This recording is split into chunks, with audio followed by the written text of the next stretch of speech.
इसमें जैसे हम इसको क्लिक करेंगे तो हमारे सामने एक नया विंडो आएगा, रजिस्टर विद गूगल। वो हम सब गूगल, क्योंकि हमारा ईमेल आईडी से कनेक्टेड रहेगा।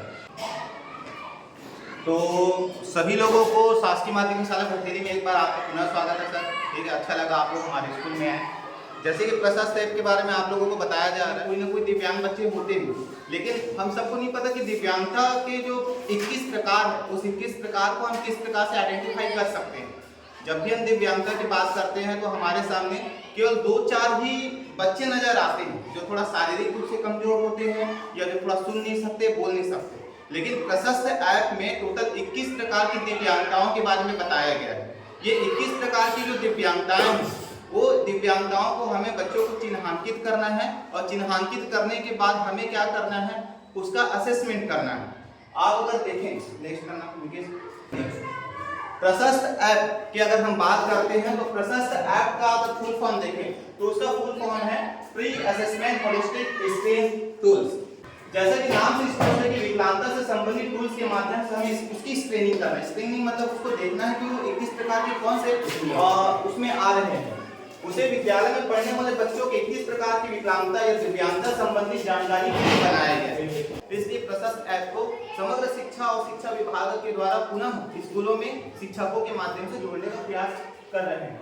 इसका प्रमुख उद्देश्य विद्यालय में पढ़ने वाले विशेष आवश्यकता वाले बच्चों का प्रारंभिक पहचान करने से है, जिससे उन्हें उचित लाभ की प्राप्ति हो सके, भविष्य में केंद्र राज्य सरकार के द्वारा मिलने वाली विभिन्न योजनाओं का लाभ मिल सके। यह एक फ्लैगशिप कार्यक्रम है जो समग्र शिक्षा द्वारा संचालित है। उसमें शिक्षकों की भूमिका महत्वपूर्ण है। शिक्षकों को क्यों चुना गया है? शिक्षकों को इसलिए भी चुना गया है क्योंकि शिक्षक ही बच्चों के साथ सबसे ज्यादा समय व्यतीत करते हैं। ठीक है, इसलिए हमें पता है कि कौन सा बच्चा किस तरह कमजोर है। सर नेक्स्ट करेंगे। तो शिक्षक की भूमिकाएं देखो सर, सबसे पहले तो ये है कि हम शिक्षक, और शिक्षक होने के नाते हमारा सबसे पहले दायित्व होता है कि हम अपने बच्चों की कमजोरी, उसकी विशेषताओं को समझें। कोई शारीरिक रूप से थोड़ा कमजोर होता है, कोई मानसिक रूप से कमजोर होता है। तो वैसे तो हर संस्था में आप सबके सब एक संस्था से कोई एक आदमी जो है ट्रेनिंग लेने गया था सर धुंधरी में, इसके लिए प्रशिक्षण। लेकिन हमारा उद्देश्य ये है कि हर टीचर को आना चाहिए कि किस प्रकार से हम आइडेंटिफाई कर सकते हैं कि कौन सा बच्चा विशेष आवश्यकता वाले बच्चे हैं। इसलिए प्रशस्त ऐप को सभी कक्षा शिक्षक डाउनलोड कर सकते हैं। क्योंकि मिडिल स्कूल की जब बात करते हैं तो 75 बच्चे, 80 बच्चे, 60 बच्चे हो जाते हैं। एक शिक्षक के लिए सब कर पाना थोड़ा सा मुश्किल हो जाता है। अब एक बच्चे के पीछे 21 प्रकार की दिव्यांगताओं को हमें देखना है और उसको चेक बॉक्स में टिक करना है। तो हम लोगों ने क्या किया, हमारे मिडिल स्कूल में हम लोगों ने 3 कक्षा शिक्षक हैं, तो तीनों कक्षा शिक्षक ने अपने अपने स्कूल के बच्चों का स्क्रीनिंग कर लिए हैं। एक बार पंजीयन हो जाने के बाद सर्वे हेतु क्लास एक ग्रुप बनाने से उसके बाद में हम आगे बढ़ेंगे। इसलिए अपने क्लास के सभी बच्चों को एक ग्रुप तैयार कर लेना है। 7वीं का, 6वीं का, 8वीं का, या कोई एक टीचर कर रहे हैं तो उसको अपने मोबाइल में तीनों कक्षा का एक ग्रुप बना लेना, 6वीं का, 7वीं का, 8वीं का। हेड मास्टर द्वारा वेरिफिकेशन हो जाने के बाद शिक्षक अपने बनाए गए प्रत्येक बच्चों का 21 बिंदु के आधार पर सर्वे का चिन्हांकित करेंगे और उसको सबमिट करेंगे। सर आगे, प्रधान पाठक की भूमिका महत्वपूर्ण है। 3 टीचर हैं या एक टीचर, उनको हेडमास्टर वेरीफाई करेंगे और वेरीफाई करने के बाद ही काम आगे बढ़ेगा। इसके साथ ही साथ और क्या होगा सर, ब्लॉक लेवल में एक स्पेशल एजुकेटर, उनको भी हमें वेरीफाई करना है, क्योंकि वो सभी स्कूलों के साथ जुड़े रहेंगे। और अगर किसी प्रकार की कोई समस्या आती है तो हम उससे कांटेक्ट कर सकते हैं, जिससे वो कोई कुछ तकलीफ आती है, कोई परेशानी आती है या योजनाओं की जानकारी देना है उसको वो दे सकते हैं। शिक्षक द्वारा किए गए सर्वे को देखेंगे और आवश्यक दिशा निर्देश ब्लॉक कार्यालय के संपर्क में बने रहेंगे। ये हेडमास्टर की भूमिका है। प्रशस्त ऐप कैसे डाउनलोड करें, पहले इसको एक बार हम लोग समझ लेते हैं सर अच्छे से। इसके बाद क्या है, मोबाइल में हम करके देखेंगे। मेरे लगता है कि हर कोई प्रशस्त ऐप डाउनलोड कर चुके होंगे। तो सबसे पहले हमें क्या करना है सर, गूगल प्ले स्टोर में जाकर इस ऐप को डाउनलोड करना है। अभी आवर ग्रुप में एक लिंक भेजा जाएगा सर, आप उस आवर ग्रुप में जो लिंक भेजा जाएगा उस लिंक के माध्यम से डायरेक्ट उसको टच करके उसमें आप एंटर हो सकते हैं और उसको डाउनलोड कर सकते हैं। उसके बाद आपको क्या करना है सर थोड़ा नेक्स्ट करेंगे। देखिए सर, जैसे आप करेंगे ना तो आपके सामने इस प्रकार से इंटरफेस नजर आएगा। तो हमें क्या करना है, यहाँ पर लॉगिन में नहीं जाना है क्योंकि हमारा लॉगिन हुआ नहीं है सर, है ना। इसलिए हमें क्या करना है, रजिस्टर एज न्यू यूजर पे क्लिक करना है। इसमें जैसे हम इसको क्लिक करेंगे तो हमारे सामने एक नया विंडो आएगा, रजिस्टर विद गूगल। वो हम सब गूगल, क्योंकि हमारा ईमेल आईडी से कनेक्टेड रहेगा। नेक्स्ट करेंगे। जैसे ही आप गूगल वाले अकाउंट को करेंगे सर, आपके मोबाइल में जो आपका ईमेल आईडी होगा वो ईमेल आईडी ऑटोमेटिक यहाँ पर शो होगा। यहाँ पर महत्वपूर्ण बात एक ये भी है कि अगर शिक्षक है तो शिक्षक का तो नाम यहाँ पर रहेगा, लेकिन हेडमास्टर लॉगिन के समय हमें उस लॉगिन का प्रयोग करना है जो हमने यूडाइस में डाला हुआ है। यूडाइस में डाले हैं सर तो आप देखिएगा CG22 लिखा हुआ है, उसके बाद आपका स्कूल का डाइस कोड होगा, उसके बाद @gmail.com होगा। थोड़ा देखिएगा उसमें है, हमें वहीं से अपना हेडमास्टर वाला लॉगिन करना है क्योंकि वो डायरेक्ट आपका जुड़ा हुआ है यूडाइस प्लस से। तो जो भी हम एंट्री करेंगे यहाँ पर वो आपकी यूडाइस प्लस में ऑटोमेटिक शो होगा, हमें वहां पर अलग से एंट्री करने की आवश्यकता नहीं होगी नेक्स्ट टाइम में। अब देखो सर होता क्या चीज, हमारे यहाँ खुद हम लोग ना जब लास्ट टाइम 2-3 साल पहले जब किए थे तो उसका हम लोग आईडी और पासवर्ड भूल गए थे।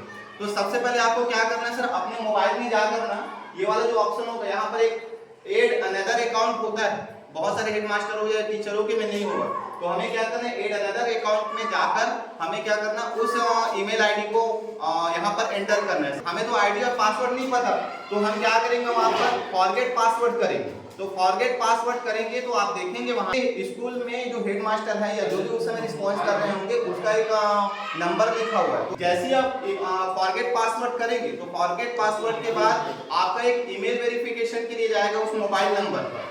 तो उस मोबाइल नंबर पे आप जाके ईमेल वेरिफिकेशन वाले कोड को टच करेंगे, टच करने के बाद क्या होगा न्यू पासवर्ड बनाने के लिए ऑप्शन दिया जाएगा, तो आप जाके वहां पर न्यू पासवर्ड बना सकते हैं।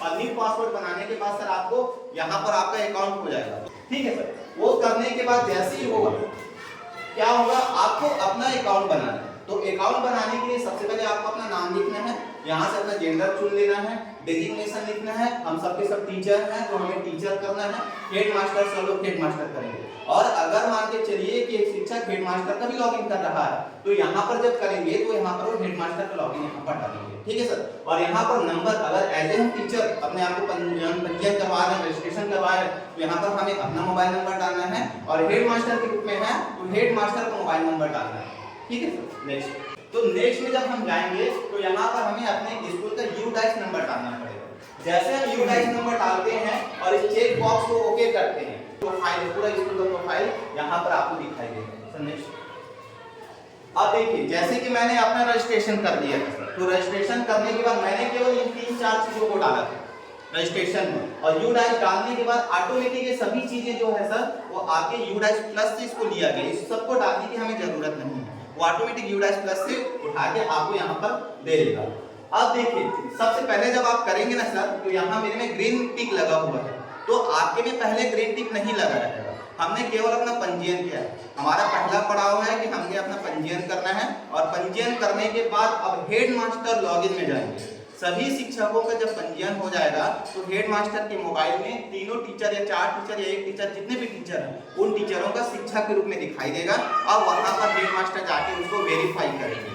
वेरीफाई जैसे ही हो जाएगा तो वेरीफाई करने के बाद ये जो ग्रीन टिक है ये ग्रीन टिक आपके नाम के सामने लग जाएगा। ये ग्रीन टिक लगेगा तभी आप कोई काम कर सकते हैं, ग्रीन टिक लगे बगैर आप कोई काम नहीं कर सकते। वेरीफाई करना है हेडमास्टर सर को, हेडमास्टर वेरीफाई करेगा, उसके बाद आपको क्या करेंगे सर वेरीफाई करने के बाद भी हमें ये ग्रीन टिक दिखाई नहीं देता तो हमें क्या करना है लॉग आउट हो जाना है। वहां से एक बार लॉग आउट होना है, और लॉग आउट होने के बाद इससे पहले जो प्रक्रिया मैंने आपको बताया था कि पंजीयन करना है तो वहां पर हमने register as a new teacher डाला था, तो उसमें नहीं करके ऊपर में जो लॉगिन था उस लॉगिन को डालेंगे और अपना ईमेल आईडी सेलेक्ट करेंगे तो ऑटोमेटिक आपको यहाँ पर ग्रीन जो टिक है वो दिखाई देगा।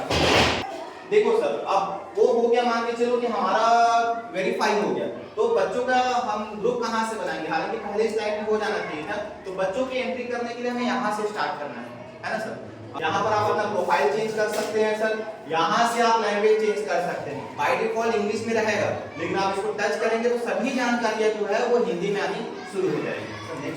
हमारा हो गया, अब हम ग्रुप कैसे बनाएं, तो आपको ग्रुप बनाने के लिए वहां पर एक ऑप्शन आएगा क्रिएट ग्रुप, क्रिएट क्लास करके या समूह बनाए करके। तो हमें क्या करना है अपने क्लास का नाम, समूह का नाम लिख देना है। जैसे मैं क्लास 7 का बना रहा था तो मैंने उस ग्रुप का नाम क्लास 7 लिखा है। मेरे यहाँ 22 बच्चे थे तो उस 22 बच्चों का मैंने यहाँ पर एंट्री दिखा रहा है, करता है सर इसको। तो यहाँ पर क्या है ग्रुप बन गया सर। ग्रुप बनने के बाद हमें क्या करना है बच्चों को जोड़ना है, ऐड स्टूडेंट करके एक ऑप्शन आएगा, स्टार्ट सर्वे तो बात का है, ऐड स्टूडेंट करके एक ऑप्शन आएगा।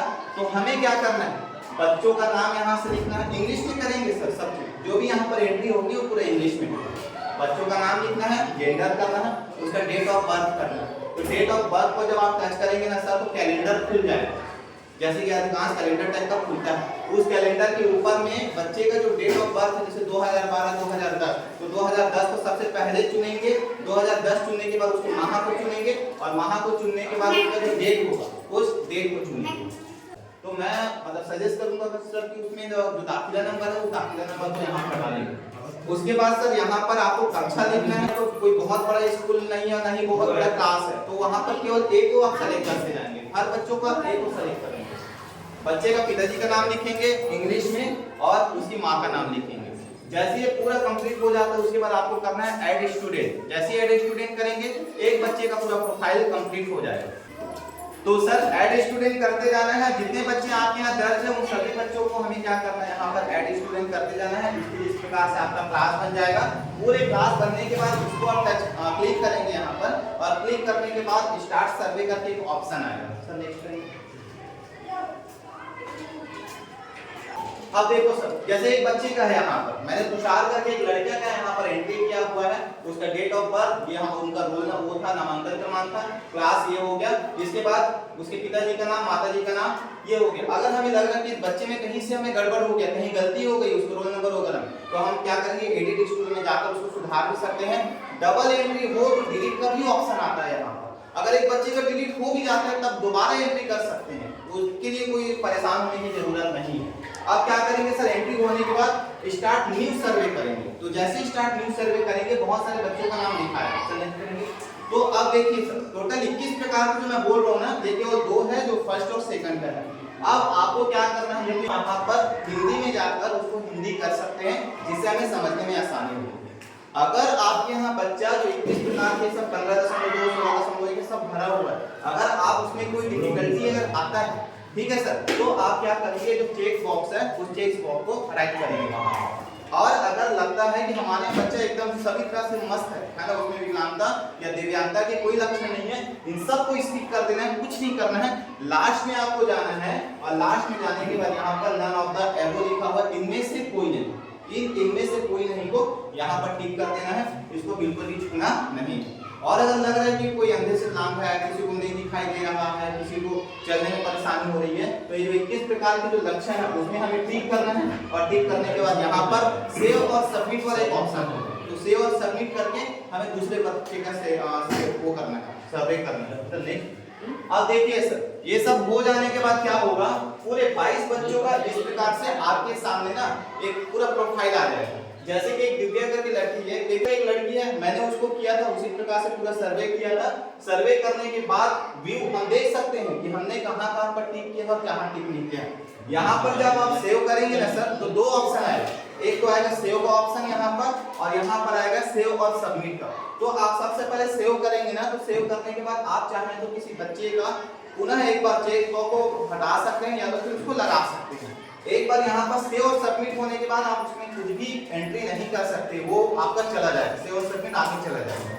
तो ये सब होने के बाद पूरे 22 बच्चे आपको दिखाई देंगे, तो पूरे 22 बच्चे इस प्रकार से दिखाई देंगे सर, सेव भी हो गया, सबमिट भी हो गया और उसका रिव्यू भी हो गया। नेक्स्ट करेंगे, बस इतना ही है सर। अब अगर आपको कुछ पूछना है तो कोई सवाल होगा तो पूछ सकते हैं, उसके बाद लाइव उसको हम करके देखते हैं।